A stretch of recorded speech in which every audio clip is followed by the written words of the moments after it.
Welcome, everyone, to episode 7 of the Guitars, Cameras, and Cars podcast. This is the first episode that includes that middle option, which is cameras.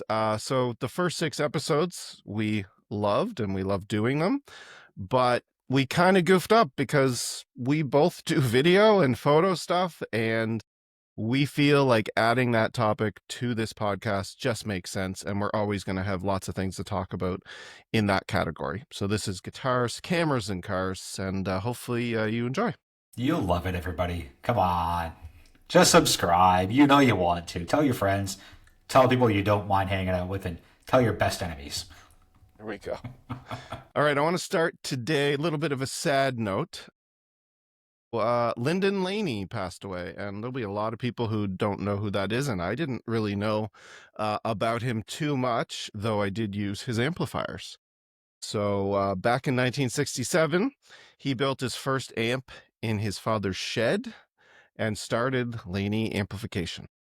Now, not a huge brand in Canada, and in fact, I only had access to these amps because there was an independent store called Buckley's that happened to carry them. But you will definitely know some of the history because in 1970, he built an amp for Tony Iommi, who used it on the first 2 Black Sabbath albums. Begrudgingly or against your will, you have heard an Laney amp a lot. They also made the first amp that had a boost channel in 1972, which is crazy. And eventually they acquired HH Audio and then developed Headstock Distribution, which then carried brands like Ibanez.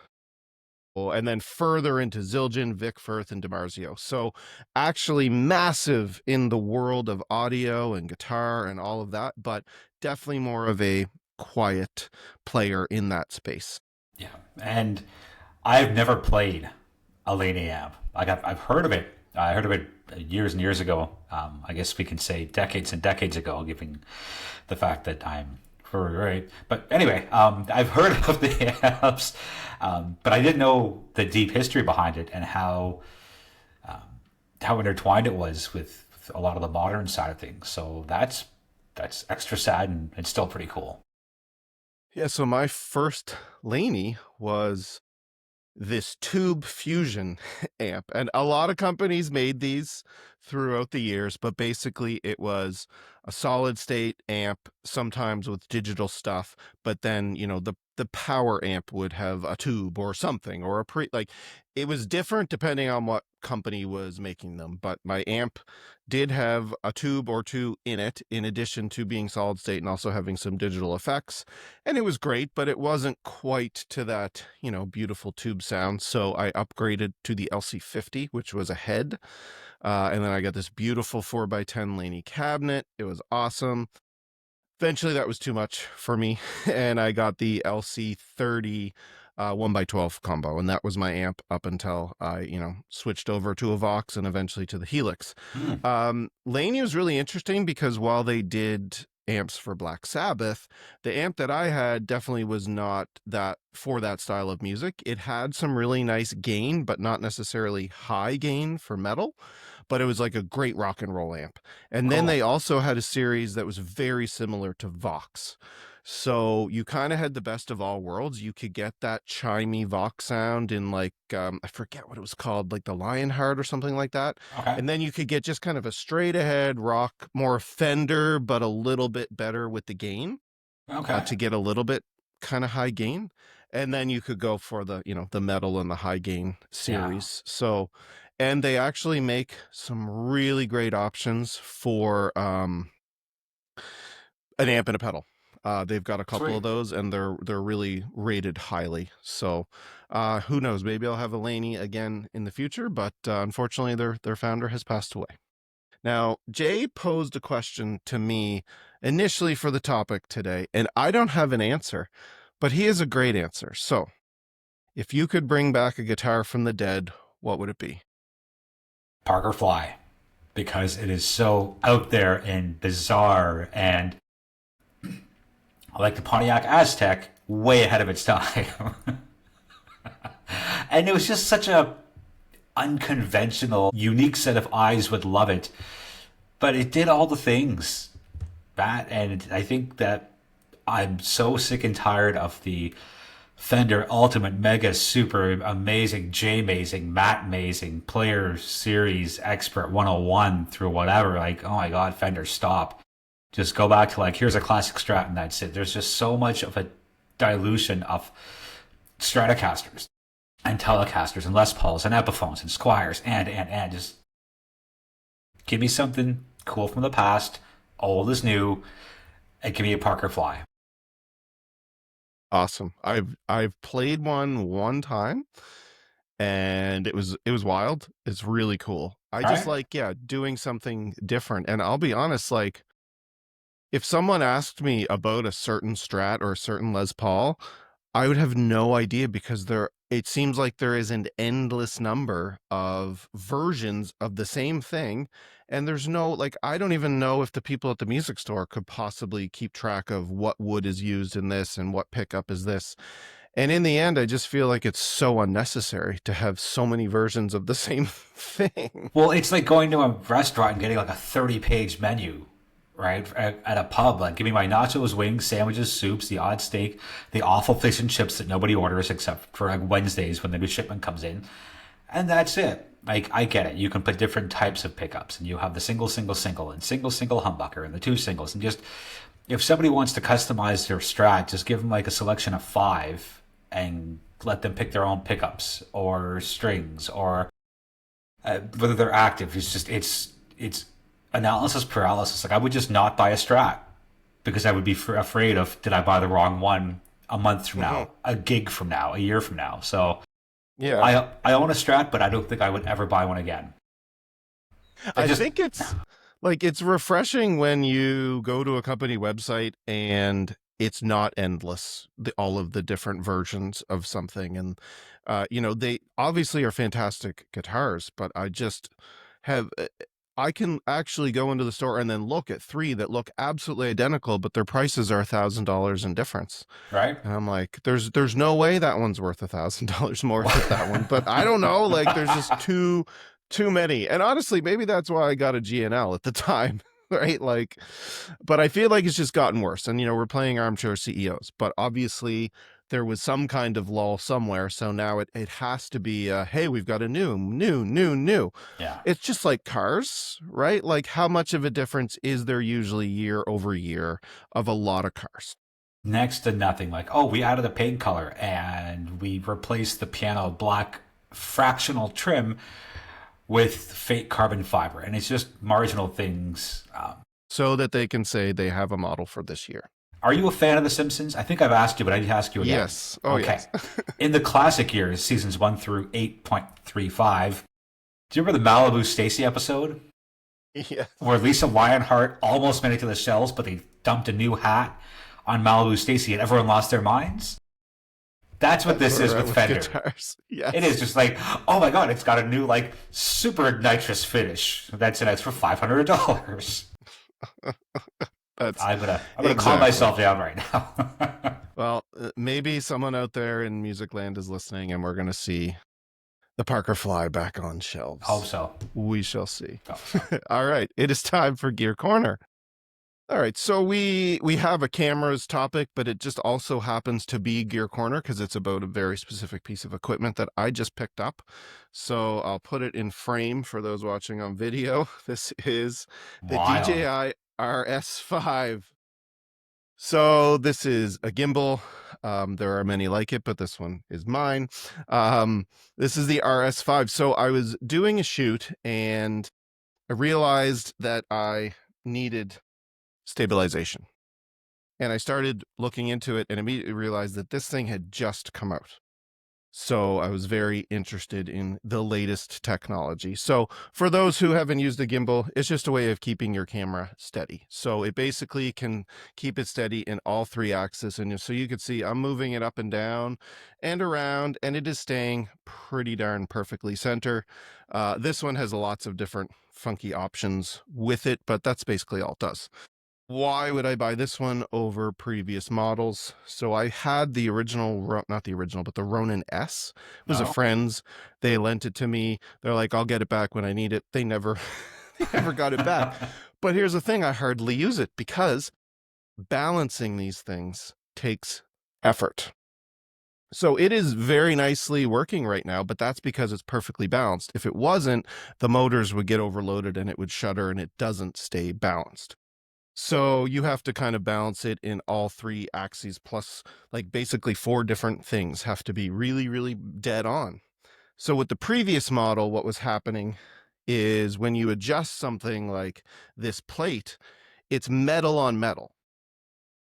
And so you'd be balancing, it's like, oh, it's got to go this way a little bit. But because it was metal on metal and you try to push it a millimeter, it goes a Oh. centimeter. And what they've changed with this model is that they are Teflon coated. So Mm. that's great. But on top of that, there are these little dials. So these are micro adjustment Oh, dials. Oh, can't cool. see it right here. Oh, cool. So you can, once this is unlocked, you can just turn it a tiny, tiny little bit. And it has made all of the difference. It's crazy. I pulled this out the other day at a shoot and I balanced it and had it up and running in 30 seconds. No way. So that's wild. Also, the motors are way more powerful. So if you're off a little bit, they can kind of handle it, which is great because right now I balance this for this lens that is at this zoom level. But if I zoom like that, you could see my lens moves. It's still staying balanced. With Cool. some stabilizers I've used before, that would throw it out of balance, just zooming in a little bit. Oh, for sure. Because Or you're front heavy, exactly. heavier. So all of that's great, but then it also has this little guy. It's got this red light on it right here. That's the intelligent tracking module. So on the back of the unit, there is a little screen. Oh. It's kind of hidden right there by this other handle, Oh. which also came with the combo. But if I flip up, I can get to the active track. So what that allows you to do, you can see there's a little camera. Yep. So it's actually just a little camera inside of there. And first of all, you can just drag your finger around what you want to track, or it has a little green arrow saying, hey, you want to track this person or this thing or Cool. this pet. And what will happen is as you are moving, it will keep that thing, that subject, in the frame by itself. Cool. So really great for solo video folks for a couple reasons. One, if you want to be on camera, you can set this up and you can use hand signals. It's like a stop or a peace sign to start and stop tracking and What? to record. What? And then it will follow you. So you could be standing in front of a car, Jay, Yep. and you could set up your shot and you could go peace sign, start recording. And as you walk, it will follow you automatically. Obviously, it's on a tripod at that point, so it's not like moving back and forth, Whatever. but it will move up and down, left to right, pan and tilt. And then you could stop it and you could reframe so that you're beside the car and it's in the background, and then you could start recording again. So really cool for solo creators. Okay. And And what did that set you back? So how I much think did you invest in that? Let me rephrase the I question. invested. I think this was just over 800 because I got the combo with the tracking module and this extra handle called the briefcase handle so that you can kind of hold it upside down. But also just having another point of contact is awesome because For sure. otherwise you're holding an entire rig just with this hand. So having two hands is really cool. Also, the tripod, like it opens all three legs at once, which didn't happen before, which is such a stupid upgrade, but it's awesome. Now, I'm going to have to bleep that in. maybe. Now, if you got it as is without the upgrades, what would that be? I think it's around, I feel like it's 600, So either way, it's affordable. And 6 or 7. I think Yeah. if you're in for 650, take the baby step up and get The combo is the combo always pack, better. right? Like that's Yeah. wild. Okay, just looked it up. So the stabilizer alone is 659. If you get the combo, it's 815, which I still think is a crazy good price for the technology that's packed into this thing. And so I used it the other day at a different shoot, and I selected the person, and they were sitting at a table with a bunch of other people, and they were presenting. And then I would move around the table and it would continually keep that person in frame. Even when I would go behind someone and it would block the frame a little bit, sometimes it was like, oh gosh, I have to switch back to that person. But for the most part, it was pretty good. And I'm sure they'll just keep getting better at it with Wow. time and upgrades and stuff. So, really great tool. Again, you can put it on a tripod, and even just having it like that, you then have a little joystick. So I can move it around and I can move it up and down. So, even just having this on a tripod and being able to make those nice smooth motions is really great. But then I can walk up and down stairs, and it's Yeah. just beautifully stabilized. I Because, also do, I don't have it on here, but I do have a zoom or focus ring attachment. So I oh, put this little gear around my zoom ring, and then there's a little front dial here, and I can actually zoom in and out just with that. wow. And then the best thing is it The has a best thing. stop, record, and focus button. Yeah, it does. I don't have to touch the camera at all for those functions. Wow. Like what I do with my Canon, like I have the facial track, but I'm stuck on a tripod, right? So either I shoot way wide and people see like an outline of me, or I go super close and I have like 5 feet of travel distance. So Mhm. it's either the car gets shown or I get shown. But having this for $815, um, So uh, this could take quite a payload. So I've got the Fuji X-T5. I have a 16 to 55 millimeter lens on there. I've also had a little Rode microphone receiver on top. It's totally fine, and I could go way beyond that. I could put my heaviest lens, which is a 50 to 140, and it would still work. wow. And I also have an attachment point for a monitor, and we're going to talk about this monitor next week, little Okay, Shinobi 2. cool. But anyone who's listening who maybe doesn't have a quote unquote professional camera setup, DJI has this technology in some other products. So DJI has the Osmo Pocket, and they just came out with version 4, which is a camera and gimbal all in one unit. Cool. So for what you were just talking about, Jay, so many people will put this little guy on a tripod and it records 4K. It also works directly with the little DJI mini mics or the regular mics and records directly to that. So for folks that aren't doing a full crazy professional setup but want to be video creators, the Osmo Pocket is a fantastic product, and it does all of the things that I just talked about in terms of tracking, but it's in this one little unit, and they just updated it, and it has a 1-inch sensor, so it's Oh, actually quite the camera. Osmo Pocket. You said Osmo Pocket 4. Is that what they're up to now? Yes, and it is $477 US, 609 for the combo. So obviously it's about in line with what this RS5 cost, but it's But a whole camera and everything in one. and you could make that money back in a hand. Well, depends on, but you can make the money back in a few shoots. 100%. And there's stuff that I wouldn't be able to get without this rig. And yes, I had the old one, but one, it didn't stop recording on my camera. Two, it was a pain to balance. And so I just wasn't using it because it's Yeah. like, okay, if I have to spend 15 minutes to balance this thing and I got to reach around and press record on my camera every time, Mm. it's just not worth it. So this is definitely up my game. This as well as the monitor, which we'll talk about next week. Okay. Cool. So that is Gear Corner and our first ever camera topic. And the last one that I want to talk about is a car that Jay has recently reviewed, a car that I have not so secretly wanted one since forever. I actually drove one in high school, but it belonged to my girlfriend's mother at the time. And I went into a ditch because of black ice. And never going to live that one down. It was Did you really guys brutal. did you guys break up shortly thereafter? No, and it had nothing to do with the car. Her mother did not take it well. But there's a big, long story to that, and I'm not going to get into it right now. Okay. But I loved that car. It was a green one. So this would have been like 1998, 1997, something like that. So Yeah. back when it was a true wagon. And you're going to tell me today about the Outback, which doesn't look so much like it used to. It's not a wagon, and Subaru's quietly embracing that because people don't care for wagons. And I have a very short side note for that. At the end of 2026, Volvo will have killed all of their wagons. There's one left now, which is the V60. Done. The V90 died last year. On the flip side, BMW said, who's got 150 grand laying around for an M5 wagon? What's that? Enough for you to bring it to Canada for this model year? So we have that. I know. I drove it. It's great. I almost missed a mortgage payment with the gas I had to put in it. It's an M5 with a hatch, or sorry, wagon, Wow. whatever. So I don't care that Subaru killed the wagon.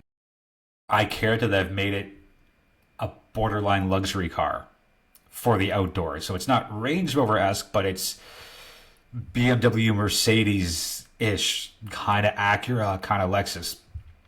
It is so well put together, Matt. They use the same engine, so power figures in the high twos, and I'm showing my age and forever. They got rid of all of the touchscreen HVAC controls. No way.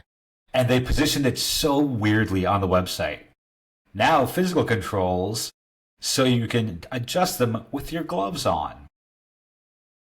Like, Subaru, are you serious? That's the mask you're running with? Nobody wears gloves in the damn car. But whatever your reasoning is at presentation, I'm happy it's back. And it's big, it's boxy, it's tall, it's square. It's like my first 87 Volvo wagon. And on their website, one of the key features, I hope you're sitting down for this. I'm not. Maybe you should. You stand for this. The all new 2026 Subaru Outback is designed with aerodynamics in mind. I'm sure it is. If you want aerodynamics of a brick, then yes, absolutely Subaru. Wow. But aside from that, it's so well put together. It drives well, lots of cool features, lots of standard features. Eyesight has been improved. The cargo area is cavernous. There's no flaw with it, and it's my front runner for SUV of the year. And it's only April. What? So you mentioned it's moved up a little bit. Is the price moved up to match that? With cost of living, yeah, it's up like 3.5%, 4% in overall MSRP. But they knocked off the base convenience trim, which means their new base trim, the limited, I think, or touring, now has more features. And you can get the cooled seats, and it's just Mazda-esque as far as fit and finish goes. You're creeping into luxury, but it's not quite there. The CVT has been revamped a little bit, and it's just such a good city car, outdoor car, camping car. It really is a true utility vehicle in that sense. When I first saw photos, I immediately thought of the RAV4. As we all did. The way the RAV4 has also morphed away from what it used to be, and so they're kind of coalescing into Yeah. this new thing where it's not a wagon, it's not a typical SUV. It's really interesting. I don't mind the looks at all. They definitely, it took me a second. They're growing on me. And it's really interesting because I feel like the Outback was just so important to Subaru for so long that they didn't want to touch it at all. But now that they have the Crosstrek and the Forester, especially those two, let alone some of the lower cost ones, some of the high, Yeah.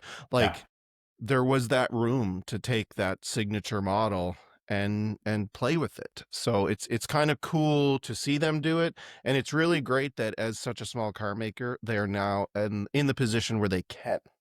Yeah. Now, there's talks of the Ascent being permanently discontinued. Now, they stopped it last year with the tariffs and all that because it was made in the States, wiped off their website. As of last week, it hasn't come back. And it never did well. On paper, it should have because it's just a three-row Outback.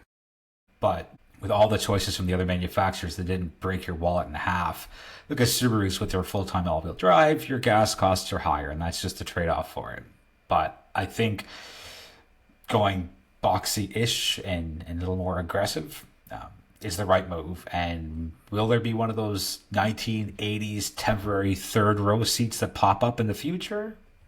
I guess as far as the The safety acts go no, but I don't know. We'll see because those seats, Matt, were not safe. The ones that popped up and No, faced backwards.